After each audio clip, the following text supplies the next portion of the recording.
As man explores space, what changes may take place back on his home planet? James Tiptree, Jr. offers one possibility. In Houston, Houston, do you read?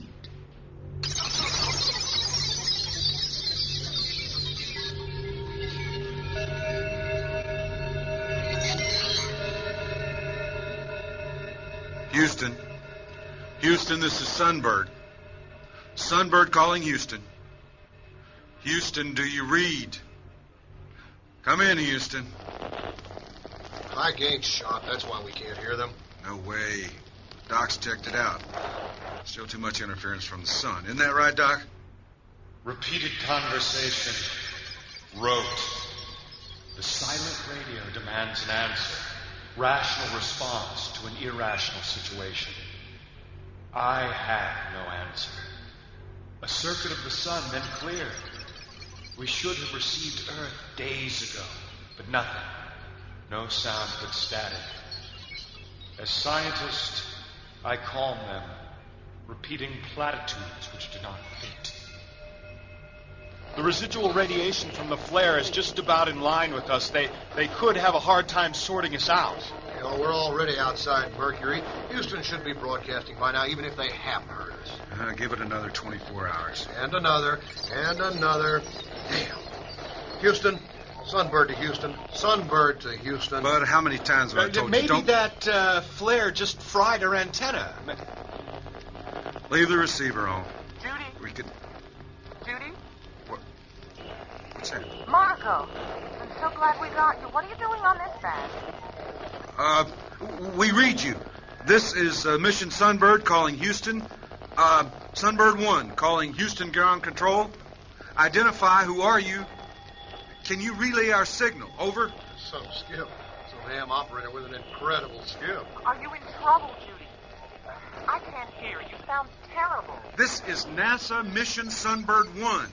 Mission Sunbird calling Houston Space Center. Are you DXing our channel? Identify. Repeat, identify yourself and say if you can relay to Houston. Over. Bingo, Judy. Try it again. Yes, ma'am. Can't. Doc, get level and bearing on that transmission.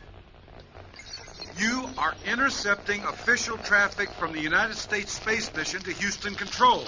If you cannot relay to Houston, then get off the air. You still sound terrible. What's Houston? Who's that talking anyway? You know we don't have much time. Jesus, that's close. There, it's pegging the dial. A bogey. Somebody else out there. Hello? Hello? But we have you now. Why are you so far out? Are you Dinko? Did you catch the flare? All right, it's about 300,000 kilometers guesstimated, possibly headed away around the sun. Could be cosmonauts, maybe? A Soviet mission? Out to beat us? They missed. With a girl. Well, they've done that before. You taping this, bud? Roger. It sure doesn't sound like a rusky chick. Who the hell's Judy? This is Major Norman Davis, commanding in the United States spacecraft Sunbird 1. Request you identify yourself. Repeat, who are you? Over. Judy, quit joking. We're going to lose you in a minute. Now, don't you realize that we've been worried about you? Sunbird to unidentified craft. This is not Judy. I say again, this is not Judy. Who are you? Over. What the... Wait a minute, Marco. This is Judy Paris and Gloria. What's going on here? This is Major Davis, commanding the United States mission Sunbird on course for Earth. We do not recognize any spacecraft, Gloria. Will you identify yourself? Over. We just did. There is no spacecraft Sunbird, and you're not on course for Earth. If this is an Andy joke, it isn't any good. This is no joke, madam. This is the American circumsolar mission, and we are American astronauts. We do not appreciate your interference. Out. Gloria, Dan recalls reading records of a Sunbird program back at the turn of the millennium. Sunbird 1 disappeared in 1998. Major Davis, did I hear you say you were on course for Earth? Affirmative. Our readings indicate you won't node with anything on your present course. Where do you see Earth now? Not coordinates. Give us the constellation. Doc, you take the mic. Earth's apparent position should be Pisces, approximately 3 degrees from Gamma Piscium. It's not. Can't you see it's in Virgo?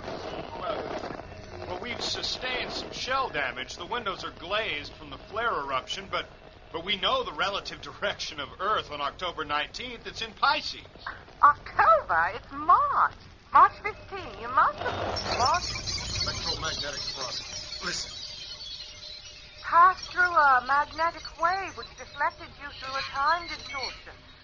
We will be coming up behind you after our transit. Now, you stay on this band. Try to communicate with our bikes if you can. Your signal will enable them to reach you back. Put it on auto-scan, Doc. All frequencies. Remember that one we pulled on Old Howie? Damn jokers. Listen, guys, I don't think it's a joke. There's no way to jimmy those transmission bearings. No way at all. Sounded Australian. Now, we had some Aussie bunnies at Hickam. Australia. Woo-wee. Hey, suppose Mara is sending up some kind of combined do with someone? They have no capability whatsoever. We ran into some fairly strange phenomenon during that flyby, Dave. There could have been more to that flare that came up at us other than just radiation. I'm beginning to wish we could do a visual check. Did you goof on your navigation, Doc? Nothing to goof. The whole trajectory's pre-programmed. No. Earth is where I said it is if it's October. But, well, Virgo is where it would appear in March. Do an EVA? Still too much background radiation to risk it. I've got both their transmission bearings, though. Look, let me deploy the nav scope and double-check the gyros. It'll take just a little time. Yeah, we got that. Go ahead, Doc. Run the program.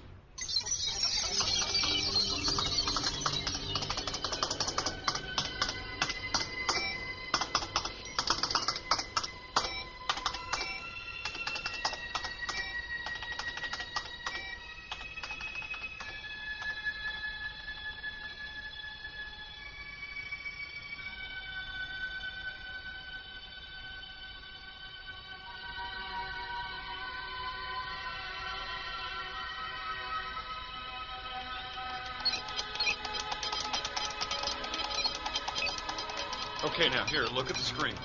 You see that Mag 4 just off center? Yeah. That's Beta Pisceum, right where it should be, okay? And see the circlet just off to its side? But we should be able to see Earth at this magnification right about here, big and full. No Earth, no full moon. You sure? Well, maybe that's not Beta Pisceum. Checks three ways, Dave.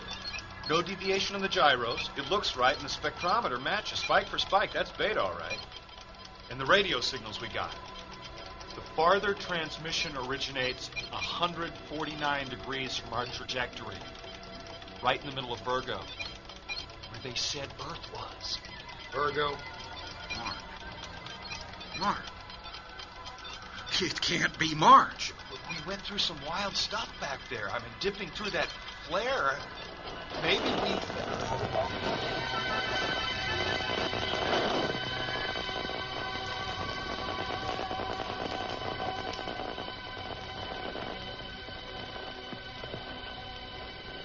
Had a real dingo trip. What did you say, Margot?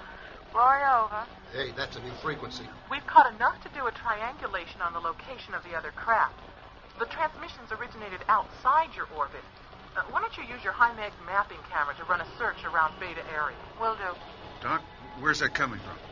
Behind us. Close to Venus. We've got something, Margot, but it's so small. How can anyone live in there? Hey, that's Judy. Dave, this is screwy. It's all in English. Maybe some ESA project. Maybe Aryan. But why would Judy, listen up. While you were off contact, Jan looked up that history. Now, there were 3 people on the Sunbird flight. A Major Norman Davis. Now, Major was just a military title. And then they said Doc. There was a scientific officer on board, Dr. Orrin Lorimer. Now, the 3rd was a captain. But that's just another title. Bernhard Gare. There were just the 3, and all males, of course. The vessel had an early reaction engine and limited fuel. The point is, the mission was lost. Everything was fine until they went out of transmission range around the sun. Then they never reappeared. And that was about the time the first big solar flare started. Now, Jan thinks they must have been close to one. The transmission mentioned skin damage. never reappeared? Jan says that maybe the disruption in those super flares could collapse the local time dimension. Why don't you have Andy run that through with your new data and see if you agree? It could confirm France's theory that our system is passing through a micro-black hole cluster. The resultant time disruption could be explained. France? Who's France? It's hard to imagine, but the theory works. And they're there. I mean, 0.3 megak's outside you and scooting towards Aldebaran. They're in big trouble if they don't have a lot of power to spare. Well, we'll go back to the original frequency and try to talk to them. Well, Doc, were we in a black hole? Well, not in one, or we wouldn't be here. If we are here. But we could have passed... Calling Sunbird 1. This is Luna Central calling Major Norman Davis. We're very puzzled as to who you are and how you got into your present position. If you really are Sunbird 1, we think you must have skipped forward in time when you passed through some sort of a gravitational phenomena. Over. Aren't you going to answer? Can this be? Look at the source bearing, Dave. If that's coming from the Earth or the Moon, this has to be March. Calling Sunbird 1, we think you may have a serious course problem. Repeat, you have a serious course problem. You are headed for October position for Earth. It is not, repeat, not October. Current Earth date is March 15th. Time, 2000 hours. Over. It is not possible. It checks on radio bearings. I cannot imagine anyone going to this much expense and trouble for a practical... Sunbird, you said your ports are damaged. Can't you go out and look? If we're right, you have to make a major course correction. And the sooner the better. Do you have enough fuel? Can we help you with the computer plot analysis? Sunbird, please come in. Aren't you going to answer? Don't be stupid. Dave, 149 degrees is the difference between Gamma Pisceum and Spica. The transmission is coming from where they say Earth is. You goofed. You and your heathen computers and you goofed. I did not goof. Now, it has to be March. This is insane. It's some trick. Some goddamn trick. Bud, don't you ever talk like that. Dave. Now, look. Our antenna is pointed straight at Spica. Now, I don't care if you think I goofed. If Earth is over there, we have to change our course, and soon, all right? At least rotate the ship so we can try to spot it in the nav scope. If Earth's there, we can see it. Oh, they don't answer. You want to try it? Back on the other frequency again. They must think it's private. All right, Margot. Son, listen, we've been thinking. If these people really are from the past, this must be very traumatic for them. They could just be realizing that they'll never see their world again. That's right. Mida says these males probably had children and women they lived with. They'll be missing them terribly. You know, this is exciting for us, but maybe incredibly frightening for them. Maybe they think that we're aliens or hallucinations. Agreed, Margot. We were discussing that, too. Going back over to that frequency, out. Sunbird, are you there? Major Davis of Sunbird, this is Judy Paris of the ship Gloria. Can you respond? Please reply if you possibly can. Come on, Dave. Do something. Sunbird, please don't be frightened. We're people just like you. We want to help. Respond, please. Margot, they won't peep. Maybe they're dead. Maybe they're aliens. Judy, had another thought. These people had a very rigid authority code. You remember your history. They tech-ordered everything. You remember Major Davis repeated about commanding. That's called dominant submission structure. He apparently gives orders, and the others do whatever they're told. And we don't quite know why, but the point is, if Major Davis is in shock or panic, maybe the others can't reply unless he lets them. Margot, we're losing your transmission. Another EM prompt. Come on, Dave. At least rotate the ship so we can try to spot Earth with the nav scope. Or respond. For Christ's sakes, do something before we lose them. I will allow no profanity aboard this ship. It's an archaic dominant command structure. The secondary crew members would, by training, submit to the leader, no matter what the danger. How weird. But don't they know they're on a bad course? I mean, could the dominant one really leave them right out of the system? Hey, ho. Let's see if we take a look. How much fuel would it take to do a quick rotate and get that scope around? First, Curtis. this. Doc, what's the pitch bank on the bearing angle?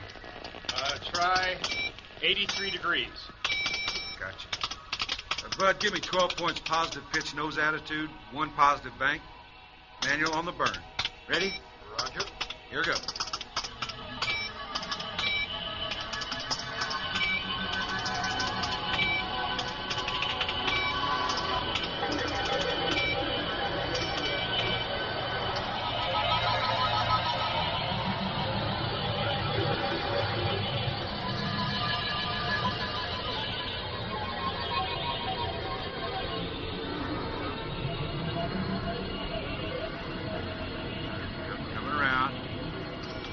Count down on the gyro. 32 degrees. 5, 20, 15, 10, 5, 3, 1, 0. Any swing? No. Back off in the magnification. All right. There. That bright mag 1. Let me center in. Zoom. Got it. Now look. That's it. And there's the moon.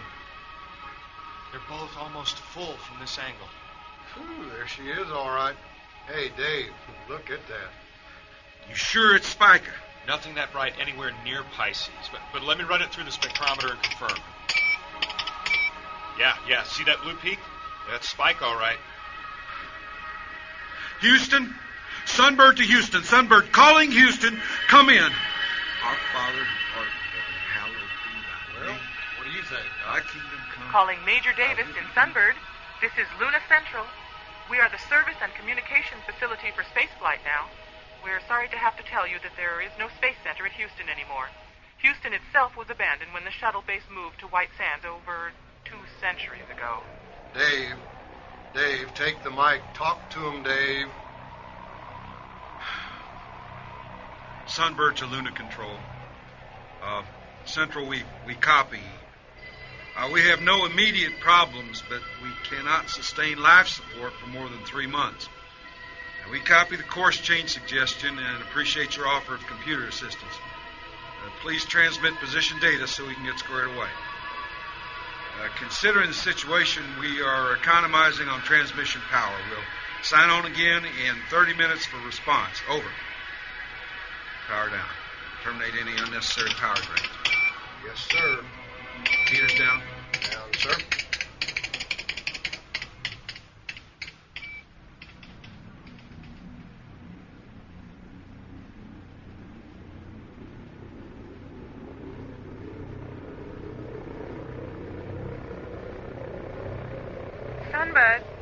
Sunbird, this is Gloria.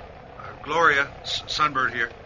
Any suggestions on the navigation problem? Sunbird, negative. We see 3 options regarding your present trajectory and fuel reserves. A close flyby of Venus is in your capabilities, but its gravity won't give you quite enough acceleration to catch Earth, and your present course takes you totally out of reach. The only other option would be an Oulage maneuver, killing your velocity so that Earth would cut you on your next orbit. Is that viable? Negative. Negative, Gloria. Life support systems will not maintain for that length of time. Elaborate, Sunbird. We do not understand. Gloria, our oxygen supplies will hold out only another 3 months. Food and water about the same. We cannot survive for another orbit of Earth. Explain, Sunbird. Are your greenhouses damaged? We have no greenhouses, Gloria. Please stand by. What was that about? Gloria must have operated with renewable systems somehow. Greenhouses to consume CO2 and give off oxygen. Well, all they have to worry about would be food. No. The greenhouses would provide that as well. Don't you see vegetables, fruit, even meat or fish if they use the produce for fodder? Imagine fresh meat. Oh, when we get this baby back, stars ain't gonna study old buddy no more. A nice beach, about a zillion steaks and ale and all the sweet things. Hey, y'all notice the voices we hear? They're all women. Well, now they mentioned someone named Andy, too. Well, there were girls training when we went up. Well, yeah. I mean, space is safe now. The girlies have taken over. Let them sweat their cute little buns off. Frees us for the serious work.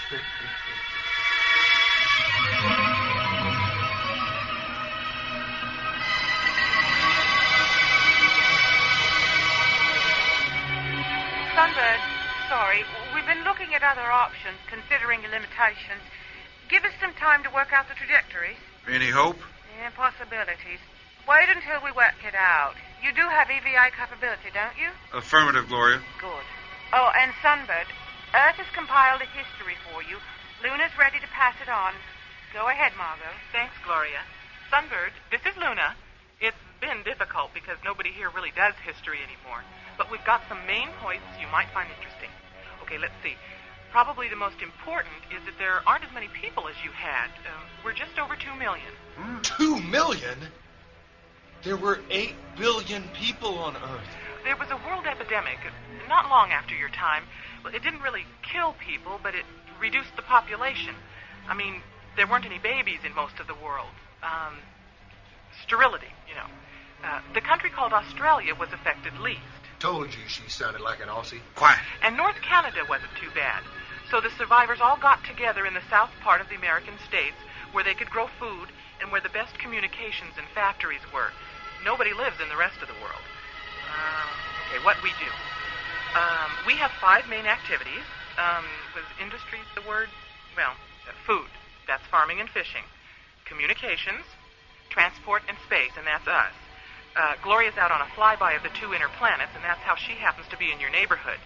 Oh, and you'd be interested to know that we use Zeppelins for travel, just like you did. We have 6 big ones. Now, then there are the factories. We live a lot simpler than you did, I think. The 5th activity is the children. Babies. Whew. 2 million people and space capabilities. Man, that is incredible. There's a lot they're not telling us. Thanks for the history lesson, Luna. We really appreciate it, but we can't figure out how you could maintain a space program with only a couple million people. Sunbird, yes, I would have thought that you'd want to know about space. Well, we only have 4 real spaceships and 1 building. 2 are on the Mars run now. Maybe the Mars Dome was since your day. You had the old satellite stations, though, didn't you? And the old Luna Dome? You know, we owe a lot to you, really. You men, I mean.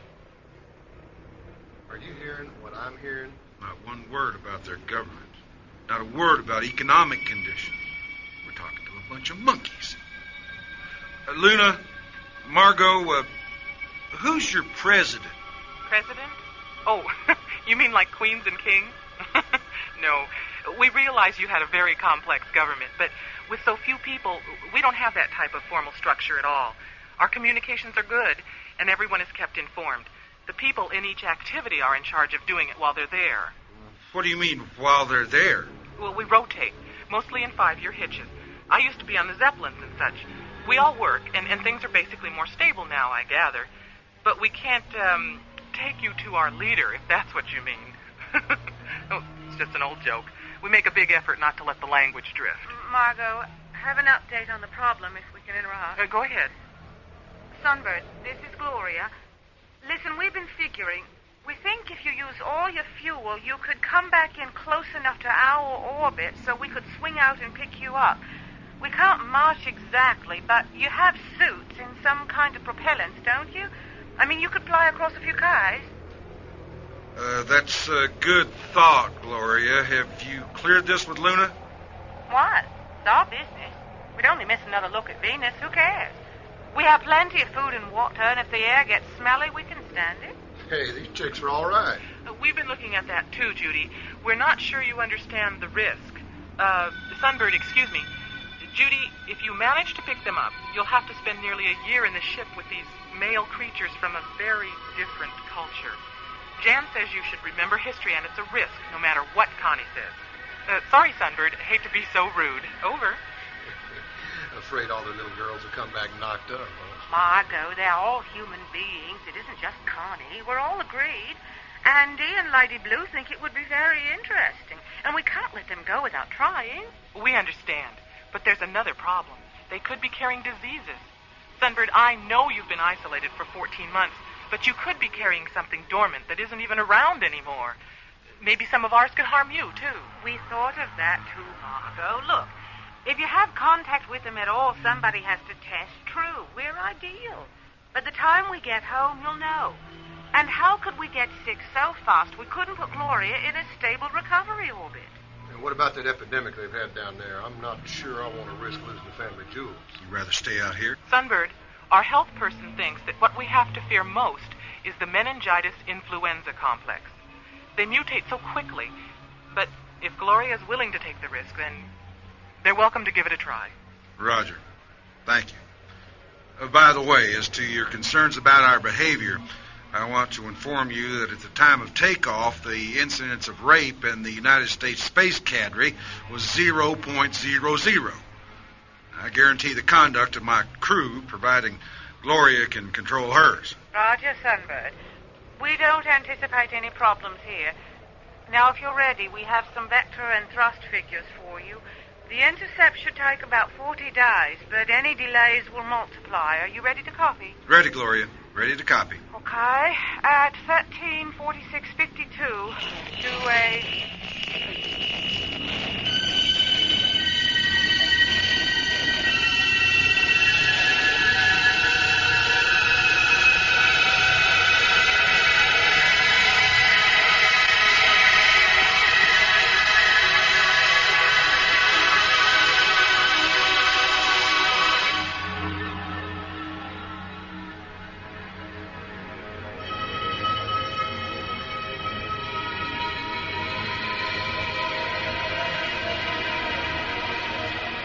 As their craft drifts on toward rendezvous and rescue, the men of Sunbird anticipate the potential of this brave new world into which they have been strangely transported.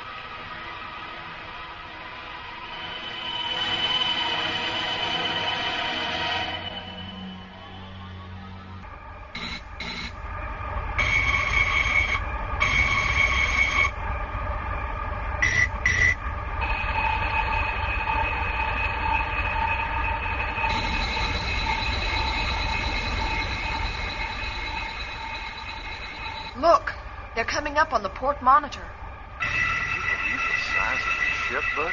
Hoo-wee! Looks like a flying trailer park. Your trajectory looks good, Major Davis. It should be in the entry in about a minute. We're opening the airlock. It's rotating into your view now between the two largest spars. Adjust your angle and speed as you see fit. Inside. Correcting and braking. Andy Kay, leave the camera for now and help them at the airlock. The automatic recorders will get everything that we need for the study. Watch and tell me when they're clear of the door. Approaching. One has a handhold. He's pulling in. Oh, there's the second. Third's in and looks clear now. Oh, wait. There's a container with them. Personal belongings and records, I'd guess. It's in. Close the lock. I'll get it. Andy, perhaps you'd better help them out of their suits. Thanks. Helmet first.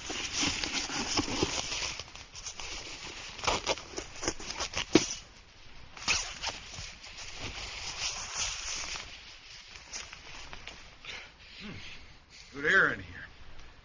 You must be the commanding officer. I'm Major Norman Davis. This is Captain Bud Gare, and that's Doc Lorimer. Pleased to meet you. And I. But you're mistaken. No one here commands in your sense. Hmm? I'm just the oldest. This is Connie. Judy's you've been talking to. Judy Paris and Judy Dakar. Hello. Nice to meet you at last. And Andy Kay. A little young for space service, aren't you, kid? You're not even shaving yet. The whole ship's a greenhouse. Look at those vines. Oh, we let them grow where they want. Just trim them back if they begin to interfere. Grasshoppers. Good God, I just saw a grasshopper. The chickens eat them.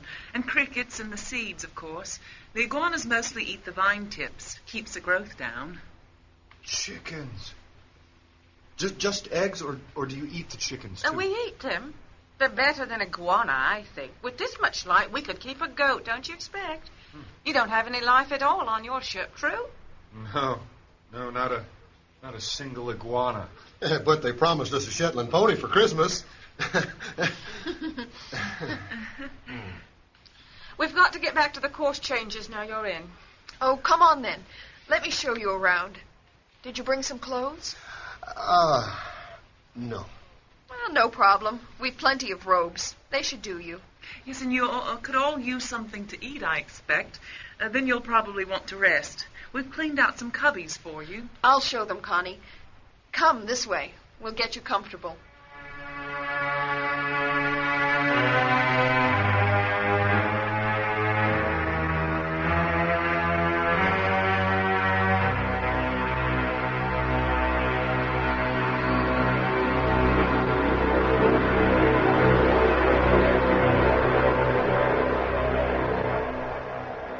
Comfortable? Comfortable. The robes. Was I talking aloud? Oh, I'm sorry. Oh, don't be. I like to listen. It's a Connie trait. It's so sad to hear about your wife and your children. They must have been wonderful people. What else have I said? It's the drug. You're drugging us. We've been on Gloria 4 months. Why are you drugging us now? Oh, it's all right, truly. We all use it when we need to explore something. Usually it's pleasant, a disinhibitor, like alcohol, but somewhat more so, and it doesn't discoordinate you. We'll be arriving in Earth orbit soon, you see, and we have the responsibility to understand you men. But you're all so inhibited, locked in. It's been so hard for us to really learn about you. You just don't let your feelings out. Oh. Well, you don't feel sick, do you? We have the antidote. No.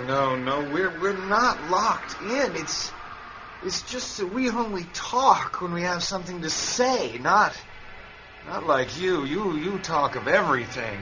It's natural to share. Natural like ants.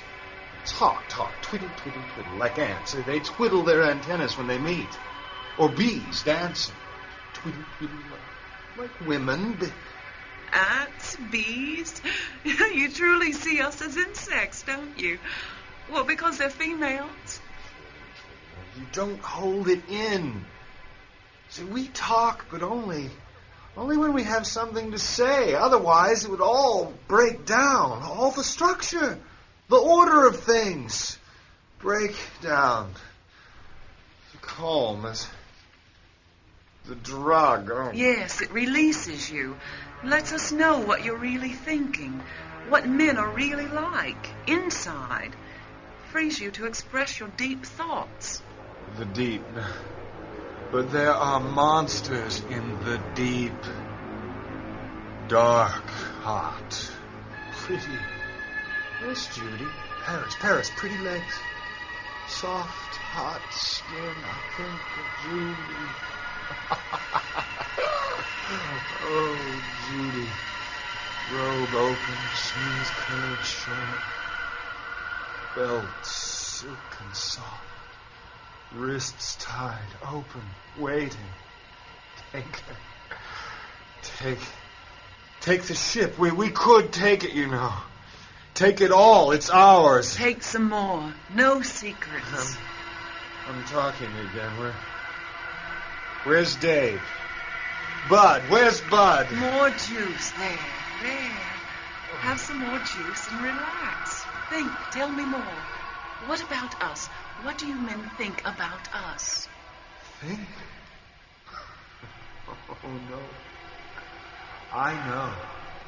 Not Bud, and Davis doesn't realize what it is, but I know. 4 months. 4 months and the threads unravel. At first it was little things. A word omitted or a sentence unfinished. A glance between Judy's. And then I started watching. Looking for the patterns. Something missing. Something wrong. Something big. Like space, too big to see. I know.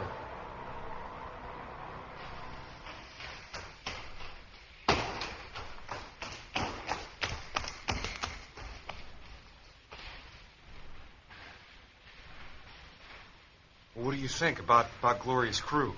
Not what they look like or how they dress, but what they are. Oh, I think they're okay. I don't. Hide something. They're not telling us the whole story. Something's going on here. Can't you feel it? Yeah. You notice they never talk about their husbands. Mm-hmm. Well, now maybe they don't have families. You ever hear them mention being married? Come on, Doc. It's got to be the one thing on a chick's mind. Now, wait a minute. In this much time, the social mores are bound to have changed. Now, obviously, you have the woman doing more work, for one thing, but they have family bonds, that's for sure. Look, Lady Blue, for instance. She has a sister in an aluminum mill and another in health. And Connie has a brother. I think he's on the fishing fleet in Biloxi. That's what she said. So much is missing. Marriage, love affairs, children's troubles, jealousy, sickness, money problems. They just don't discuss them. I mean, all the trivial daily things that occupied our wives. It's as if it's been sifted out, edited. It doesn't exist. Hey, they all talk about their sisters.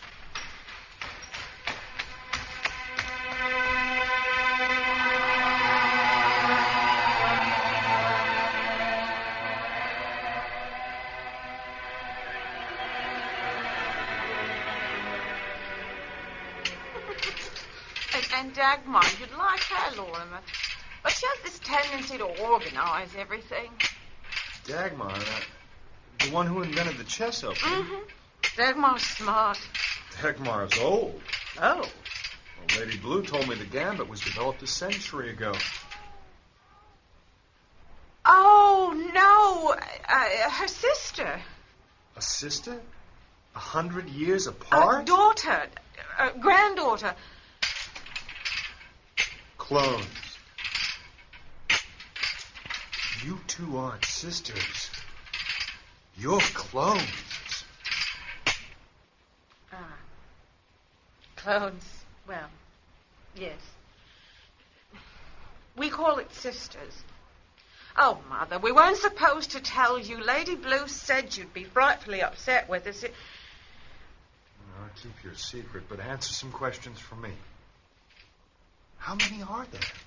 I mean, how many Judys and Connies and how many Andy Kays? 200 of us. About the same in Connies, I expect. Of course, there are less of Andy Kays.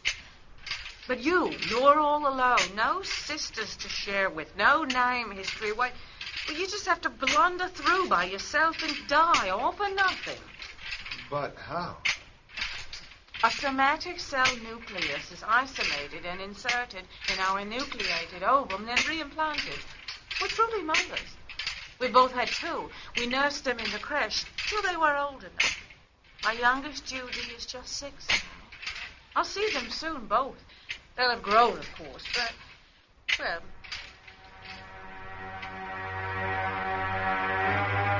Judy's will talk. Well, you would have known eventually. And Andy. I guess that too, you know. Steroid treatments in the womb. Produces an androgyne. She looks male, has the strength. But really, she's... Yes. We need the muscle power for some jobs, a few. Gays are quite strong anyway. Well, I guess I'm glad you know. It's been such a strain. And so evolution ends. No, why? It's just slowed down. We do everything much slower than you did. We like to experience things fully. See, we have time. We live longer. Connie's ages, for instance, tend to average about 100 years. 108, that was Connie Eagle. She's our record. But she was pretty blah at the end. But no new genotypes. Oh, but there are now. Last century, they worked out the way to make haploid nuclei combine. We can make a stripped egg cell function as pollen. What was the old word? Sperm. Oh, it's tricky. Some don't come out too well, but now that we're finding both X's viable, we can have over 100 new types started. Of course, it's hard for them, with no sisters. The donors try to help. Both X's viable. Then it was a gene or genes on the X chromosome that was damaged during the plague. My God, there would have been no births. A few men were unaffected. But you're right. The X chromosome was damaged by the disease, but not the Y, and the damage was recessive. Those men mated, but only their daughters with the dominant unaffected X paired with one of the damaged but recessive X chromosomes from their mother could survive. Boys with their father's Y and damaged X never survived to birth. That's right. No boys.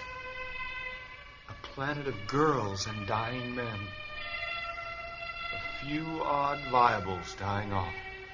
You truly do understand, don't you? So we'll be perfectly safe on Earth, then. In theory, we can marry again. Have families. Children. Daughters, anyway. In theory.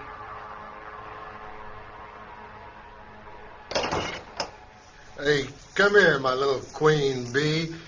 Come on to Daddy, Judy. Hey, ever make it in free fall, you sexy little space bunny, you?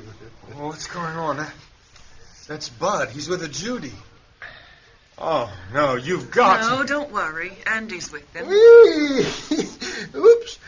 Hey, this room appears to be occupied. Hello, Doc. We interrupted anything with you and Mama Connie? No, of course not. Not the noble Dr. Lorimer. Well, let me show you how a real man handles these hot little space stews. I've got to stop him. He's not like this. Now, stop him, for God's sake. Oh, God? No, she's a woman now, you know? Hey, where's the preacher? Where's good old Dave? Trying to convert Ms. Blue, I'll bet. Convert that ice queen into a puddle, and I'll Give him the antidote. Now, you don't know what he'll do. Let me up, please. Let me stop him. And you, Andy, now listen. You're a great kid, but Sis Judy and I have some adult things to discuss. Why don't you go somewhere and get that damn camera out of my face? Hey, here's a couple of dollars. Go see a movie.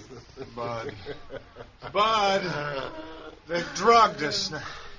Trying to find what men are really like. Yeah, I'll tell you what we're like. We're drones, old Doc. Except wimpy little twerps like you. Paradise, full of ripe, pink queen bees like little Judy here. Connie, I don't like this. Please, don't interfere. Hey, Andy, I hear him calling you. I don't hear.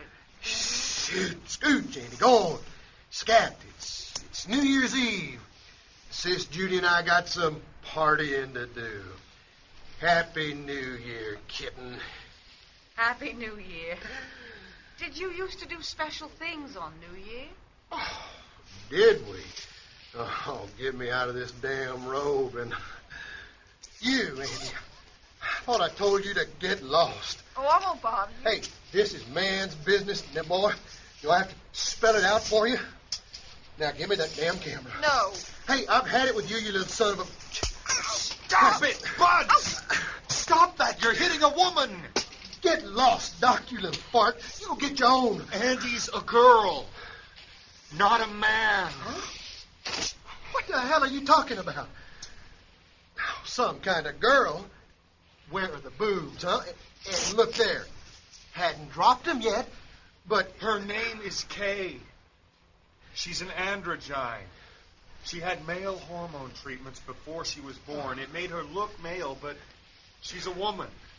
You mean... Oh, she's got a... Oh, why? There are no men. You imbecile, don't you get it? There are no men. None of these women has ever seen a man in her entire life. Never. We're extinct. Obsolete. Where do they get the kids? They grow them artificially. They're clones, Bud. All girls, all 2 million people. There are no men. God. You mean it? 2 million hot little babes down there. Film this, Andy. And no guys I to am. fill them up. Oh, waiting for old buddy. Oh, God, the last man on earth. You hear that, Sarge? Imagine. They'll be spread out for miles just begging for you, fighting each other for it. We'll have contests. Nothing but the pick of the best. Is he going to emit pollen now? Very likely. Oh, come on, Sarge. Come on, give me a good one. Show them what you can do. They'll make statues to you. Oh, my God, they'll worship you. Oh, catch it, Judy. Judy, save it. Save the... Gary! What on earth? I said there would be no misconduct on my ship, and I mean it. Now get your clothes on, you pervert. Get away from that woman. What the hell are you doing? Giving them a sperm sample, I should think. Warm? Are you out of your insane little mind? Get Captain Gurr to his quarters. Right now. The Reverend Leroy. You're drunk. Get to your quarters. I have news for you, Dave-O. I bet you don't know that we're the last men on Earth. 2 million lonely little chicks down there. I am aware of that. Now, you are a drunken disgrace. Warmer, get that man out of here. Oh, I don't have to take that anymore. Hey, nothing counts anymore, Dave. All gone. For what? Hey, but hey, we have places to see. I mean, big spreads. Hey, we can go hunting. Do things. It won't just be... Inject the antidote, Andy. Antidote? No. What do you mean? I'll put this sample in the freezer for you. Good, Judy. Kay, are you all right? Oh, I'm fine. I felt physical anger. I really wanted to hit him. Dave, did you really know? Did you find out they're all women? I always knew they were trying to deceive us. Women will. Now I understand the full extent of the tragedy. They are lost children. They have forgotten who made them. For generations, they have lived in darkness.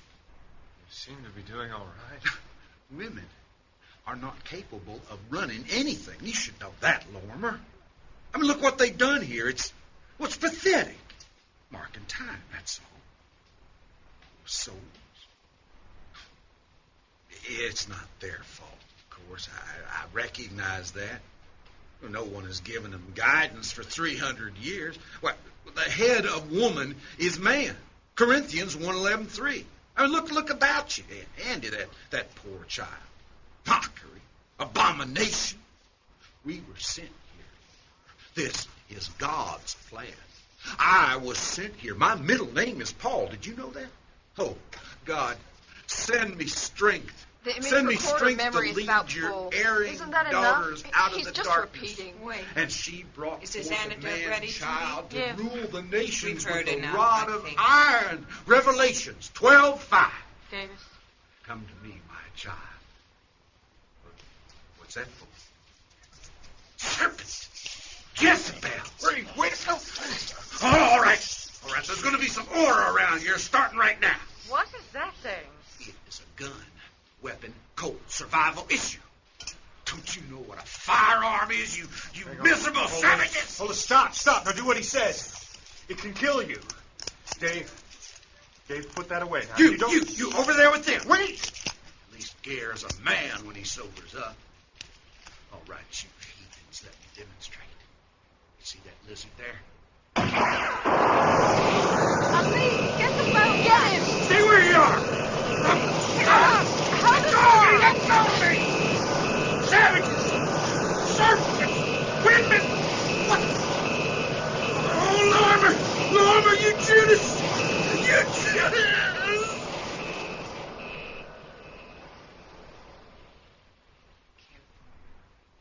damage anything. Put them in the freezers. They'll be wanted for study. And Judy, remove that weapon thing. They were good men. They aren't bad men. You don't know what bad means. You did this to them. You broke them down with your damn disinhibitor drugs. You made them do crazy things. Was it interesting? Did you learn enough? Oh, God. Everybody has aggressive fantasies, but they didn't act on them. Not until you poisoned them. Oh, but nobody does. The fantasies, I mean. They were good men. We all were. We built your precious civilization and your knowledge and your comforts and your dreams, all of it. We protected you. We worked our tails off keeping you and your kids healthy and fed, and it was hard. It was a fight. A bloody fight all of the way. We're tough, you see. But we had to be. Can't you understand? Can't you, for Christ's sakes, understand? We're trying. We are trying, Dr. Lauren. Of course we enjoy your inventions, and we do appreciate your evolutionary role, but you must see there's a problem. What you protected people from was largely other males, now wasn't it? We've just had an extraordinary demonstration of that. You have brought history to life for us. But it's over. The fighting is long. It ended when you did. But think about it. We can hardly turn you loose on Earth, and we simply have no facilities for people with your emotional problems. You could put us on an island.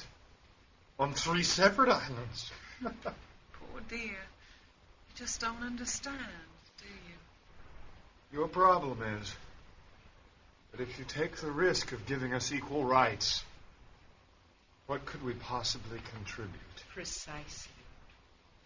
I see. The drug. The drug has given me a headache. I think I'd best have that antidote now. All right, I'll get some for you. Thank you. Just tell me, what do you call yourselves? I mean, women's world? Liberation? Amazonia? What? Why we call ourselves human beings. Humanity. Mankind. The human race. Here it is, Lorna. I've mixed it with some juice. Thank you. Thank you.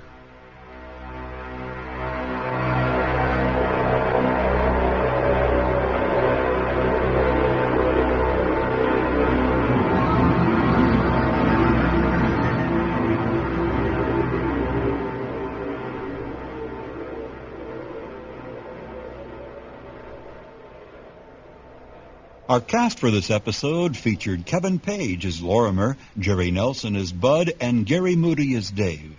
The crew of Gloria included Cheryl Norris as Connie, Georgia Clinton as Lady Blue, Pam Doherty as the two Judys, and Emily Kelly as Andy Kay. The original story, Houston, Houston, Do You Read, was written by James Tiptree, Jr. and adapted for Sci-Fi Radio by Douglas R. Frazier. Our director was John O. Williams. All music and sound effects were created by Ron DiIulio. The series producers are Kevin Singer and Ron DiIulio. Support for this program has been provided by a grant from the Corporation for Public Broadcasting. This is James Edward Kerr, inviting you to join us soon for our next venture into the imaginary worlds of Sci-Fi Radio. For information about Sci-Fi Radio or the Sci-Fi Radio poster, send a stamped, self-addressed envelope to Sci-Fi Radio, P.O. Box 232, Commerce, Texas 75428.